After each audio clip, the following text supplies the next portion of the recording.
Hare Krishna, Hare Krishna, Krishna Krishna, Hare Hare, Hare Rama, Hare Rama, Rama Rama, Hare Hare।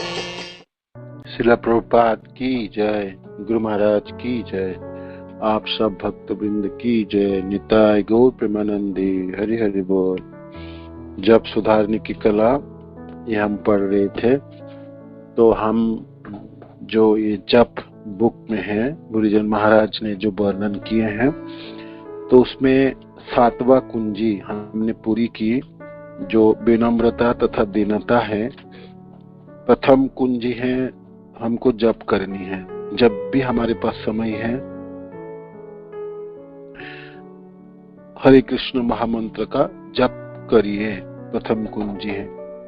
दूसरी कुंजी, हम एक मंत्र को ध्यान पूर्वक श्रवण करते हुए जप करेंगे। केवल एक मंत्र का श्रवण करें, अर्थ है हम शब्दों को श्रवण करेंगे। जब भी उच्चारण कर रहे हैं जिस शब्दों की, उसी समय उन्हीं को श्रवण करेंगे। हरे कृष्ण कृष्ण कृष्ण हरे हरे, हरे राम राम राम हरे हरे।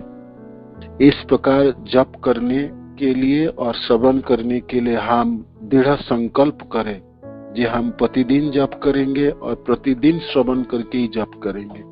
कभी भी हम असतर्क होके जप नहीं करेंगे, है ना। ये दृढ़ संकल्प है, जिसमें सतर्कता के साथ बहुत अच्छी समय में, विशेष करके ब्रह्म मुहूर्त में एकाग्र चित्त होकर सारी इंद्रियों की शक्ति अभिनिवेश करते हुए मैं इस महामंत्र के हर शब्दों को श्रवण करते हुए मैं जप करूंगा या करूंगी।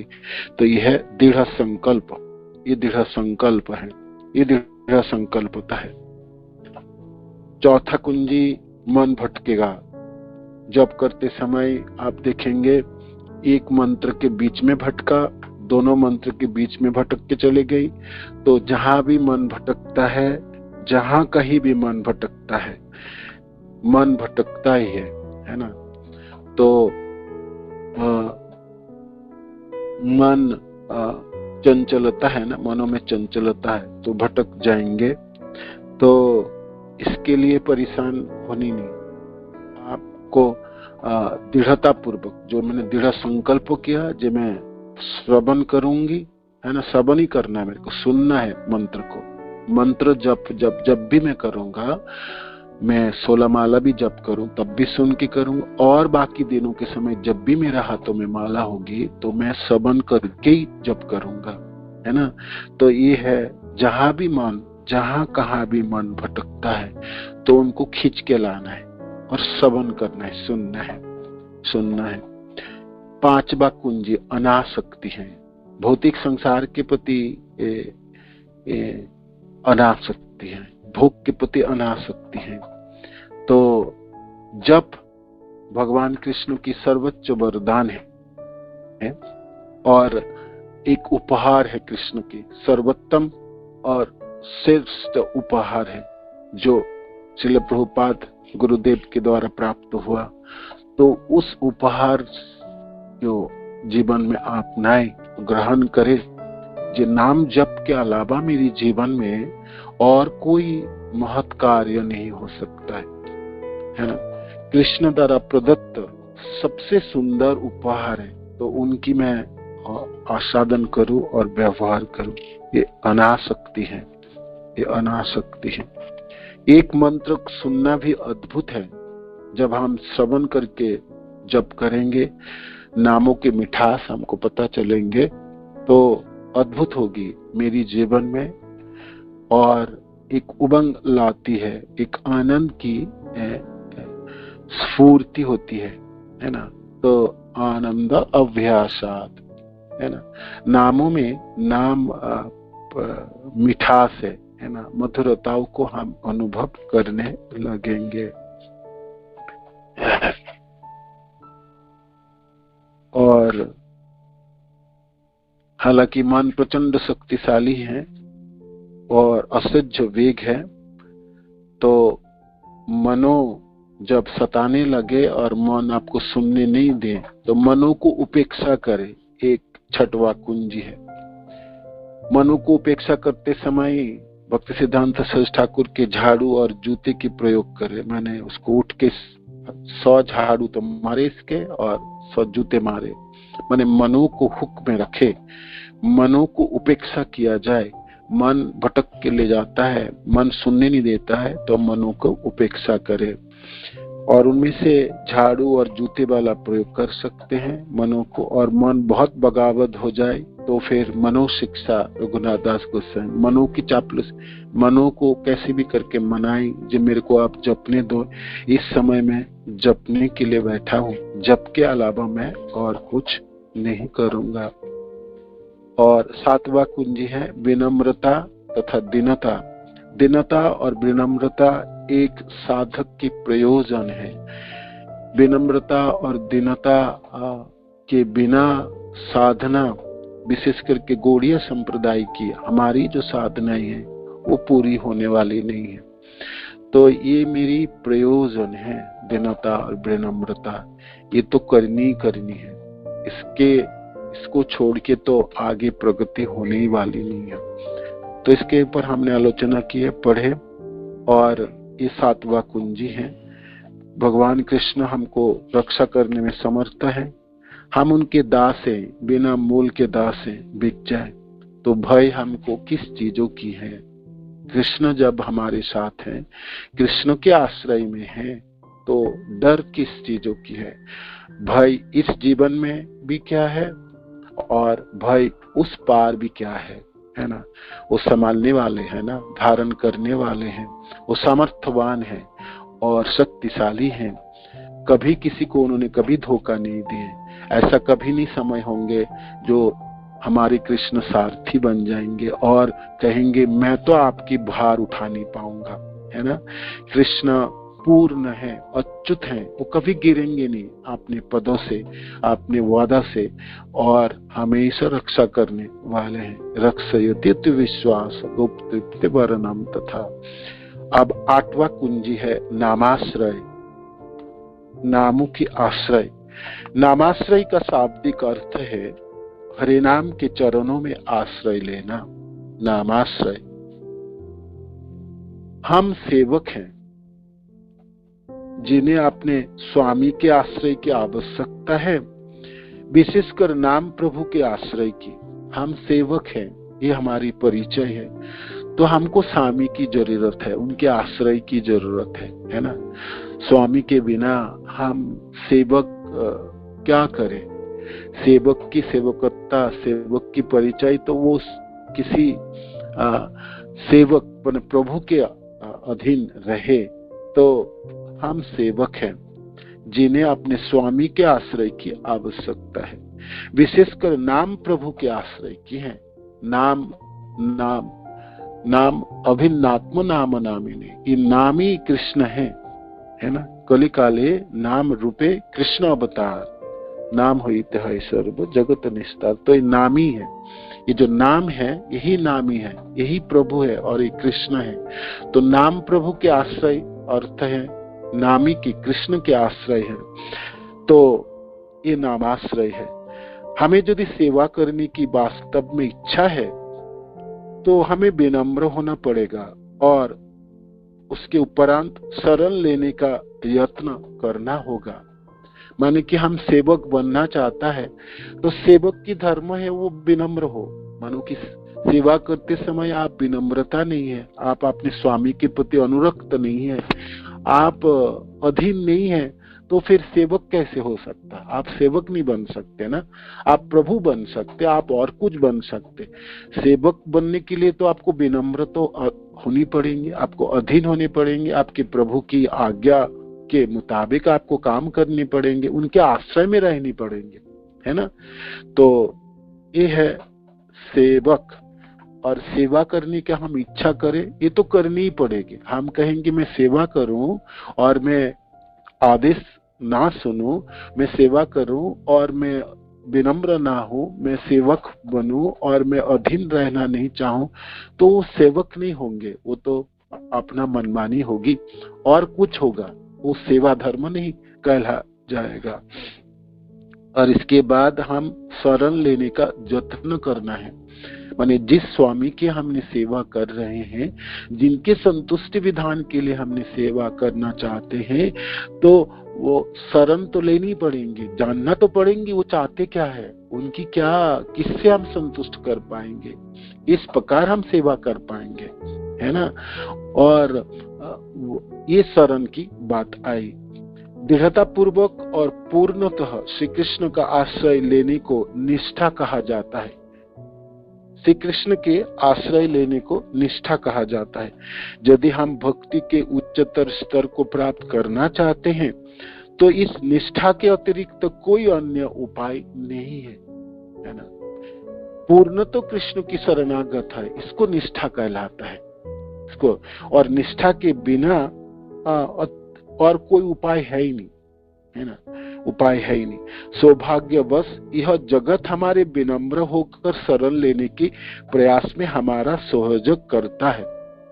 इस संसार में कुछ भी करके देखिए, आप स्वयं ही इस सच्चाई से अवगत हो जाएंगे। इस संसार में मानो कि आप विनम्र है तो आप बड़ी से बड़ी काम हो सकता है, बड़ी से बड़ी समस्या समाधान हो सकता है। आप विनम्र नहीं है, आप उच्चंडी है और अहंकार आपकी बोलबाला है, तो पग पग पे आप गिर पड़ेंगे, है ना। सारे लोग आपके ऊपर झपट पड़ेंगे। किसी भी परिस्थितियों में इस संसार में, भौतिक संसार में भी आप देखिए, बड़े से बड़े कार्य, बड़े से बड़े परिस्थितियों से आप निकल सकते हैं। आप विनम्र है तो आप सरल है और आप अधीन है, आप मानना चाहते हैं। इस बार वो हम देहरादून की तरफ जा रहे थे तो दोनों गाड़ियों में चढ़े, गुरुदेव आगे है, हम लोग सब है। तो एक दिल्ली की कोई होगा, 2-4 यंग लड़के, तो वो हमारे ड्राइवर के नजदीक आ गए, तो हमारे ड्राइवर भी भाई उत्तराखंड के, तो वो उतर आए। तो बातचीत हो गई तो हमने कहा जी भाई इसको छोड़ दो, उनको जाने दो, उनके साथ उलझो मत, नहीं तो पूरे रास्ता हमारे खराब कर देंगे और समय भी बिगाड़ देंगे। वो सुने नहीं, तो वो 1-2 लोगों को और फोन किया, तो फिर 2 किलोमीटर जाए गाड़ी खड़ी, 4 किलोमीटर जाए तो गाड़ी खड़े। तो सब भक्त लोग, तो बाकी सब भी थे, तो कहते हैं बड़ी समस्या है, इनको तो बताना पड़ेगा, हम भी दिल्ली वाले हैं। तो मैंने कहा हम दिल्ली वाले हैं, ये बताते रहेंगे कि हमको वहां पहुंच के, गुरुदेव भी वहां पहुंचने वाले हैं, तो हम समय पे पहुंच पाए, वो करेंगे कि ये करेंगे। तो विनम्रता, तो थोड़ी सी सहन करने की शक्ति, आपकी बड़ी परिस्थितियों से आपको बचा के निकाल के ले जाना पड़ेगा, नहीं तो आपने पूरे समय खराब कर देंगे, आपकी सारी चेतना दूषित हो जाएंगी, है ना। तो यहाँ पर महाराज कहते हैं जी भाई हम अपने भौतिक संसार में इस चीजों को अपना के भी देख सकते हैं, आध्यात्मिक में तो है ही है, भौतिक संसार में भी पग पग पर आप विनम्रता और दीनता अधीनता की शिकार नहीं करेंगे, आपकी काम बनने वाला नहीं है। हर जगह में अकड़ के खड़े हो और आपके सिर खड़े रहो और अहंकार आपकी बोलबाला हो, तो आप बिल्कुल जकड़ जाएंगे। और ये सच्चाई है और इस सच्चाई से अवगत होनी ही चाहिए। किंतु हमसे बहुत ही कम लोग हैं और बहुत ही कम लोग हैं जो स्वेच्छा से विनम्रता पर चुनाव करते हैं, जो कि अहंकार के लिए अत्यंत असहनीय रूप से कटु है। एक्चुअली हमारी जन्मगत जो अधिकार नहीं, जन्मगत जो दक्षता है हमारी में, वो है अहंकार है। अहंकार करने में हमको कोई सिखाने की जरूरत नहीं है, उसमें हम बिल्कुल पारदर्शी है, दक्ष है। ये अहंकार ही हमारी बाधक बनता है जो स्वेच्छा से विनम्र बन जाए। कोई कहे आप विनम्र क्यों नहीं होते, या कभी कभी हम कथा सुन के और विनम्र भक्तों के आचरण देख के, गुरुदेव के आचरण से हम सोचते हम भी विनम्र बनेंगे, जीवन में हमारे उमंग छाती है, मन में भावना होती है हम भी विनम्र भक्त बनेंगे। किंतु विनम्रता की चुनाव करने में हमारी अहंकार सबसे बाधक होती है। अहंकार के लिए कटु है, माने अहंकार के लिए प्रतिरोध है। विनम्र होते ही हमारी अहंकार चकनाचूर होने वाला है और मिथ्या अहंकार हमको ये करने नहीं देता। इसीलिए अपने से चुनाव नहीं होती, जो मैं विनम्र हूं ये चुनाव करने ही नहीं देता, मन आपको बाधा देता है। तथापि विनम्रता हमारी वास्तविक पहचान का प्रतिबिंब है। हम सेवक मात्र ही नहीं, हम सेवक मात्र ही नहीं, हमारा पहचान तो सेवक है। जिबेर स्वरूप है कृष्ण नित्य दास। दास शब्द का अर्थ सेवक है। सेवक होना हमारा परिचय नहीं है, हम अपितु एक तुच्छ सेवक है। हम सेवक के रूप में हम अति नगण्य हैं। इस पूरे ब्रह्मांड में आपने स्तर को देखे है ना, साधक आपने को देखे तो बहुत ही तुच्छ है। पूरे कृष्ण की सृष्टियों में मेरी अवदान अति नगण्य है। मानो कि मैं आज चल बसूं और शरीर छूट जाए तो इस संसार में रत्ती भर की फर्क नहीं पड़ने वाला है। कृष्ण की संसार में कुछ भी फर्क नहीं पड़ने वाला है, कुछ भी फर्क नहीं पड़ने वाला। वो सूर्य उगेंगे, चंद्रमा उगेंगे, दिन होगी, रात होगी, संसार चलते रहेंगे, कोई फर्क नहीं पड़ने वाला है। आप सहेंगे जब मैं अपने घरों में लोगों की फर्क पड़ने वाला नहीं, फर्क पड़ने वाला। आप कहेंगे आप मेरी बिरादरी में फर्क नहीं पड़ने वाला। आप कहेंगे मेरे ऑफिसों में बिल्कुल फर्क नहीं पड़ने वाला। आप कहेंगे मेरी कांग्रेगेशन में कोई फर्क नहीं पड़ने वाला है। अति तुच्छ सेवक हैं हम। सिर्फ सेवक ही नहीं है, अति तुच्छ सेवक है। इस पूरे ब्रह्मांड में हम ब्रह्मा जी आदियों की, देवता आदियों की बात करें, हम ऊर्ध्व लोगों की जनों की बात करें, हम पाताल के बातों करें, उन सबों की तुलनाओं में आप देखेंगे, देख पाएंगे जी मेरी स्तर तो बड़ी नगण्य है ना, बहुत ही कीड़े मकोड़ों की तरह है। मानो कि होना ना होना कोई फर्क नहीं है, तो फिर किस चीजों की अहंकार है। तो यहाँ पर इसलिए महाराज कहते हैं जो हम सेवक मात्र ही नहीं, हम अपितु एक तुच्छ सेवक है, शाश्वत काल के लिए हैं ये परिचय। ऐसा नहीं है जो मैं आने वाले दिनों में बहुत बड़े सेवक बन जाऊंगा, है ना। मानो कि मैं मुक्त भी होऊंगा, मुक्ति भी मेरे को हो जाए और मेरे को गोलोक प्राप्ति भी होगी, वहां भी सेवक के रूप में मेरी तुच्छता ही होगी। क्या सेवा हम करेंगे? भाई झाड़ू लगाएंगे या बर्तन धोएंगे, नहीं तो पानी ले जाएंगे, या किसी गोप सखाओं के गेटों में उनके असिस्टेंट उनके सहायता बन के उनके आज्ञा की पालन करेंगे। गोलोक बेसिकली आज्ञा पालन करने के लिए जगह है, वहां तो मनमानी करने के लिए होगी नहीं, ना वहां पर प्रवेश मिलेगी। तो शाश्वत काल के लिए मेरी ये परिचय रहेंगे। जिबेर स्वरूप है कृष्ण नित्य दास। नित्य काल के लिए मैं दास हूं, किंतु एक तुच्छ दास हूं, अति नगण्य दास हूं, है ना। वो चीज यहाँ भी ये जीवन की मेरा प्रतिबिंब है, यही जीवन की स्वरूप है। इस भौतिक संसार में भी मेरा यही परिचय है, इनके बाद में बद्ध अवस्था में मेरा यही परिचय है। बद्ध अवस्था में अपने परिचय को स्वरूप क्यों नहीं समझ पाते? हमारी अहंकार बोलबाला है। इसीलिए मैं भोक्ता मानता हूँ, अपने को कर्ता मानता हूँ, अपने को सब कुछ के अधिकार मानता हूँ, और अपने को मानता हूँ इस ब्रह्मांड में सबसे गुणी व्यक्ति मैं हूँ और सबसे यशस्वी व्यक्ति मैं हूँ। ऐसा मन आपको डिक्टेट कराता है, मनो की तनाशाही है। सुबह उठ के मन कहता है तू सबसे बड़ा व्यक्ति है। भैया किसी परिस्थितियों में आपको ऐसे आपको प्रेजेंट कराता है जो आपसे बड़े व्यक्ति कोई नहीं है। किंतु शाश्वत काल के लिए हमारा परिचय, मैं एक सेवक हूँ और अति तुच्छ सेवक हूँ, अति तुच्छ। मेरे ना होने और होने में कोई फर्क लाने वाले नहीं। कृष्ण इतनी पूर्ण है, इतनी पूर्णता है, इतने अनगणित लोग हैं उनके साथ, इतने दक्ष सब सेवक हैं। मेरी कोई जरूरत ही नहीं है, मेरी कोई जरूरत नहीं है उसमें। मेरी अपना जरूरत है, हाँ मैं सेवा करूं, तुच्छ सेवक की भावना रखूं। जे हे कृष्ण, आपको तो सेवा करने में अनगिनित लोग हैं। लक्ष्मी सहस्र शत सेव्य मान्यम, करोड़ों लक्ष्मियों तो हाथ जोड़े खड़े हैं। तो उस लोगों के लाइनों में मेरी क्या औकात है ना। हमने औकात की बात करते हैं ना जी भाई, हमारी औकात क्या है? हम थोड़ा सा बात सहन नहीं करते तो कहते हैं जी भाई मेरी औकात आपको पता है? सचमुच मेरी औकात है क्या? शाश्वत काल के लिए मैं एक तुच्छ सेवक हूँ। यदि हम इस सच्चाई को स्वीकार कर ले कि सदा के लिए हमारा यह पहचान है, यह बदल नहीं सकती, और तब श्री कृष्ण को शरण ले, तो हमारी चेतना भले ही कितना भी दूषित क्यों ना हो, तो भी हम यह मान सकते हैं कि हम भक्ति पथ पर अनुगामी हैं, भक्ति पथ पर अनुगामी हैं। ऐसा सोचने मात्र से, ऐसा अनुभव करने मात्र से, ऐसा हम कर पाए तो कितने भी दूषित में क्यों ना हो, कितने पापों के आगार में मैं खड़ी, इतनी जन्मों जन्मों की है ना अनर्थ मेरा पीछे धवा क्यों न करता हो, मैं भक्ति पथ के रास्ते पे चलना शुरू कर दूंगा, है ना। भक्ति पथ पर अनुगामी है, मैं अपने पीछे पीछे चलना शुरू करूंगा। मैं अपने आचार्यों की, मैं अपने गुरुदेव की, मैं अपने भक्त जनों की, भगवान कृष्ण की, कृष्ण के अनगिनत प्रेमी जनों की, कृष्ण की अनगिनत दक्ष सेवक जनों की। ब्रह्मा जी की कथा हम सुन रहे हैं ना, कितनी सेवा है उनकी, कितनी दक्षता है, पूरे सृष्टि को रचना है उनको, किंतु किस प्रकार उनकी भावना है वो भी आपने की तुच्छ ही मानता है ना। चैतन्य चरितामृत के आदि लीलाओं में एक पूरी चैप्टर है, वहां पर बलराम जी कहते हैं, हे कृष्ण मैं आपकी अति तुच्छ सेवक हूँ, आप कितनी कृपा करके मेरे को कभी बड़े भाई बनाते, कभी छोटे भाई बना देते हो, है ना।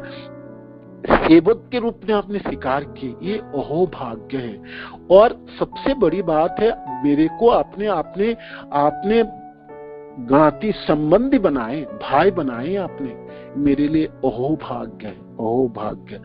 और फिर नंद बाबा और देवकी माता और नंद बाबा और जसोदा मैया या देवकी माता वसुदेव जी आदियों की भी प्रार्थनाएं है, उसमें जिक्र है जी। हम लोगों को हे कृष्ण आपने माता पिता के रूप में स्वीकार किए, माता पिता के सम्मान प्रदान किए, तो हम कितने भाग्यशाली हैं, आपने सम्मान दिए हैं, है ना। किंतु हम आपके एक अति तुच्छ सेवक है ना। सेवा हमारी धर्म है, किंतु आपने कितनी कृपा किया, देखो एक सेवक के माँ के दर्जा दिए, एक सेवक के पिता की भूमिका निभाने के लिए दिए, और आपने हमको माता पिता की रूप में परिचय प्रदान किए इस संसारों में, है ना, इस धरतियों में, ब्रह्मांड में, आध्यात्मिक जगत में। तो अहो भाग्य हमारे। किंतु हे कृष्ण हम आपके तुच्छ सेवक हैं, और हमेशा हम आपके सेवक के रूप में रह पाए, हम आपकी कुछ सेवा कर पाए, कुछ संतुष्टि विधान कर पाए, उस कृपा से आप वंचित मत कीजिए, है ना, वंचित। तो फिर श्री लक्ष्मी जी की प्रार्थनाएं हैं, ये आपने कितनी कृपा की है मेरे को, है ना। एक तो पत्नी के रूप में स्वीकार किए, एक सेविका को आपने पत्नी की दर्जा दिए, एक दूसरी आपने सीने में स्थान दिए, है ना।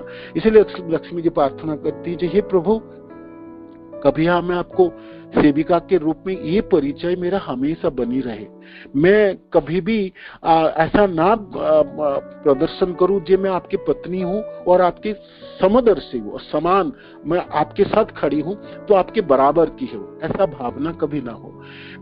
मेरी सेवा हमेशा बरकरार रहे और आपकी सेवा से वंचित कभी ना हो जाओ, मैं आपकी अति तुच्छ सेविकाएं हूँ। इसलिए लक्ष्मी जी हमेशा सीने से उतर के चरणों की सेवा करते हैं। तो पूरी अध्याय आदि लीलाओं की, उसमें सारे बड़े बड़े लोगों की, माने जिन लोगों को हम कृष्ण की समकक्ष समझते हैं, जो भगवान कृष्ण ने बराबर की दर्जा देते हैं ना, बलराम जी हो, भाई जसोदा मैया हो, या नंद बाबा आदि हो, देवकी माता हो, वसुदेव जी हो, और विशेष करके श्री लक्ष्मी जी हो, तो सबों की यही भावना है, गोप सखा आदियों की यही है, समस्त विष्णु की जो नारायण आदि जो भगवान कृष्ण से सांस रूप है, सबों की वही पुकार है कि हम आपके सेवक हैं, है ना। सेवा हमारी धर्म है, सेवक के रूप में हमारा परिचय हमेशा बनी रहे। आप बताइए, ब्रह्मा जी आदि इनके ऊपर के सारे लोग सेवा धर्म बचाने के लिए प्रार्थना कर रहे हैं, तो हम सबों की, हमने तो कौन सा खेत की मूली है, माने हमारी क्या परिचय है। तो इसीलिए बात सत्य है कि हम सेवक तो है ही है, अति तुच्छ सेवक है ना, अति नगण्य सेवक है, और ये हमारे परिचय शाश्वत काल की है, शाश्वत काल की है, वो हमेशा यही परिचय बनी रहेंगे। जब हम मुक्त हो जाएंगे तब हमको लगेंगे जी मैं कितना छोटा सेवक हूँ, भगवान की दूर से सेवा करनी पड़ेंगे। ऐसा नहीं है भगवान कृष्ण हंसते हुए आपको गलवाई देते हुए चल जाए, भगवान कृष्ण पूर्ण है, उनको भाई कुछ भी कर सकते हैं। तो आप अपने रास्ते में छिड़काव करते हुए, क्या पता भगवान कृष्ण आपके एक पलक देख ले आपके तरफ, मुस्काते हुए चले जाए अपने जनों के साथ, कर भी सकता ना भी कर सकते, अति तुच्छ सेवक है। तो ये हमारी परिचय है, और इस पहचान को हम समझ पाए और इसको हम अनुभव कर पाए तो कितने भी अनर्थ मेरे जीवन में क्यों ना हो, मैं भक्ति पथ के अनुगामी हूं। जिस भक्त ने निष्ठा प्राप्त कर ली है वह पूर्ण सम्मान के योग्य है। और ये निष्ठा की बात है। पूर्णतः कृष्ण की शरणागत होना ये निष्ठा कहलाती है। भरोसा करने के लिए हम आधा भरोसा और किसी से करेंगे, आधा तो और किसी से करेंगे, एक चौथाई और किसी से कर लेंगे, और कृष्ण जो बची कुची है वो आपसे कर लेंगे। ये निष्ठा नहीं होगी। निष्ठा तो पूर्ण तो कृष्ण में शरणागत है, इसको निष्ठा कहलाती है ना। मानो कि हम कहेंगे जे भाई मैं तो बड़े पापी हूं और मेरी तो अनेकों अनर्थ है, करोड़ों जन्मों की तो पाप की गठरी लेके चलो, तभी भी हम कृष्ण में शरण आ गए। कृष्ण सब कुछ ले दे के आप ही के पास है, आप रख लो, मार लो, जो करना करो, है ना। हम तो आपकी चरणाश्रित हो। आप कहोगे आप तो हो नहीं सकते हो, आपके तो बड़ी सुकृति की जरूरत है। वो सुकृति दुष्कृति जो है सब ले दे के आपके पास है। ये पूर्ण शरणागति है और इसको निष्ठा कहलाती है ना। जो अनर्थ के स्टेज में हम निष्ठा में नहीं पहुंच पाते, किंतु श्रवण बहुत श्रवण करेंगे, भगवान कृष्ण रक्षा करने में समर्थ हैं। कृष्ण ही एकमात्र व्यक्ति हैं जो आपको सहारा दे सकते हैं। कृष्ण को ही शरणम एक शब्द आती है ना जी, कृष्ण देने वाले तो वही है ना। और परिचय हमारी उन्हीं की सेवक है, तो उनको छोड़ के और किसी की सेवा क्यों करने जाए और क्यों पकड़े भाई, है ना। लाभ क्या होने वाली है।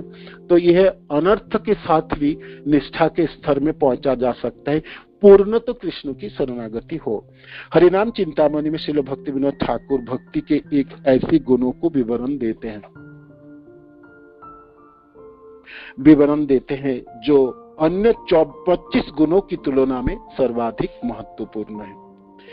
कृष्ण के शरणम, कृष्ण को ही शरणम, कृष्ण की शरण ग्रहण कर लेने का गुण, जो कृष्ण की है, जो कृष्ण के आपने एकमात्र आश्रय के रूप में देखते हैं, कृष्ण को एकमात्र आश्रय के रूप में देखते हैं, फिर चाहे उनके पास और कोई भी भक्ति का गुण हो या ना हो, वे वैष्णव है, ये वैष्णव है ना। हमें ऐसे व्यक्तियों के प्रति अपराध ना करने के लिए सचेत रहना चाहिए। कृष्ण को शरणम, और कोई गुण नहीं है ना। मैं तो कृष्ण ही जी, और तो कुछ नहीं है, मेरे को कुछ आता जाता है नहीं, कुछ पता नहीं है, ना शास्त्र, ना मंत्र, ना जप, ना तप, ना मेरी कोई आसक्ति, ना प्रेम। मैं तो कृष्ण की हूँ, है ना। कृष्ण के अलावा मेरे पास तो नहीं है। कृष्ण धन कहलाते हैं ना। अनन्य भक्त जन, जो अकिंचन भक्त जन कहते हैं ना, उनकी कृष्ण धन है। कृष्ण को ही अपना धन मानता है, तो वो वैष्णव है। ऐसे व्यक्तियों के प्रति अपराध ना करने के लिए सचेत रहना चाहिए। तो ये नामाश्रय की शुरुआत हुई। महाराज आगे वर्णन और करेंगे, और विशेष करके भक्ति विनोद ठाकुर की जो शिक्षाष्टकम के प्रति जो श्लोकास हैं वो सब वर्णन किए हैं जी।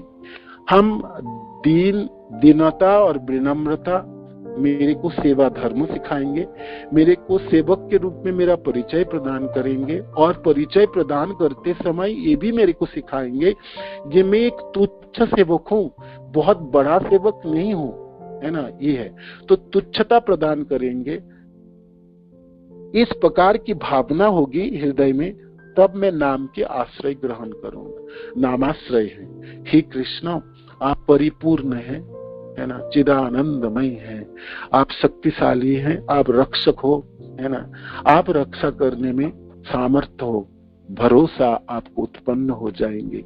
हालांकि अनेकों दोष है आपके जीवनों में, अनेकों अनर्थ है, किंतु सब कुछ लेके कृष्ण में आप चरणाश्रित हो जाएंगे। इसको नामाश्रय कहलाता है।